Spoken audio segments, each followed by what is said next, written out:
নেতা জনাব তারেক রহমান, তার বাবা শহীদ রাষ্ট্রপতি জিয়া রহমান বীর উত্তম, তিনি এই দিনটিতে সিপাহী জনতা বিপ্লবের মাধ্যমে তাকে যখন বন্দি করে রাখা হয়েছিল এবং তিনি যখন এই সিপাহীদের পক্ষে কথা বলেছিলেন, তখন স্বৈরাচার তৎকালীন তাকে বন্দি করে রেখে দেশের একটি এমন রাষ্ট্র পরিচালিত করতে চেয়েছিলেন যে বাংলাদেশে গণতান্ত্রিক কোনো প্রক্রিয়া থাকবে না, গণতন্ত্রকে তারা ভুলণ্ডিত করে যাতে গণতন্ত্র যাতে বাংলাদেশে না থাকে সেই ক্ষেত্রে তারা কাজ করেছে। এই জন্য তারা সিপাহী জনতার মাধ্যমে এই গণতন্ত্রকে প্রতিষ্ঠিত করার জন্য আমাদের নেতা জনাব তারেক রহমানের বাবা, যিনি শহীদ রাষ্ট্রপতি জিয়া রহমান বীর উত্তম, তিনি বাংলাদেশ জাতীয়তাবাদী দল গঠন করেছিলেন।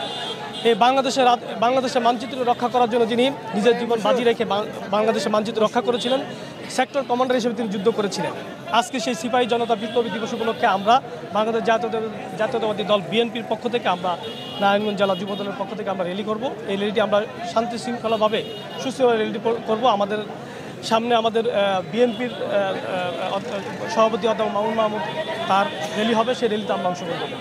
আমরা যারা বাংলাদেশ জাতীয় দলের সাথে সম্পৃক্ত, আমরা শহীদ রাষ্ট্রপতি জিয়া রহমান বীর উত্তমের যে আদর্শের রাজনীতি আমরা করি, আমাদের দেশনেত্রী বেগম খালেদা জিয়া তিনবার প্রধানমন্ত্রী, তিনি এই দেশের জন্য, মানুষের জন্য, নিজের পরিবারের কথা চিন্তা না করে দেশের জন্য নিজের জীবন দেওয়ার জন্য তিনি প্রস্তুত থাকেন সবসময়। আপনারা জানেন তাকে 3 বছরের অধিক জেল খাটতে হয়েছে।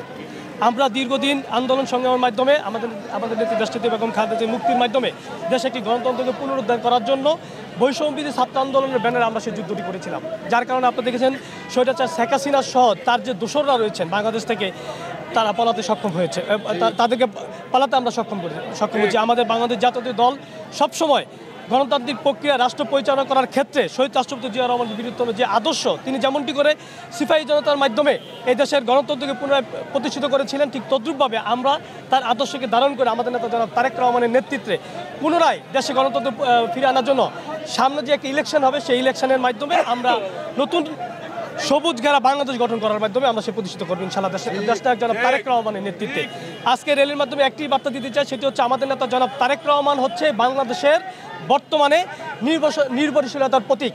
তিনি এই দেশের একমাত্র ব্যক্তি যিনি কিনা বাংলাদেশের জন্য ভাবেন, চিন্তা করেন এবং বাংলাদেশকে উচ্চ শিখরে পৌঁছায় দেওয়ার জন্য এশিয়ার মধ্যে সবচেয়ে সুশৃঙ্খল একটি দেশ হিসেবে রাষ্ট্র পরিচালনা করতে তিনি চান।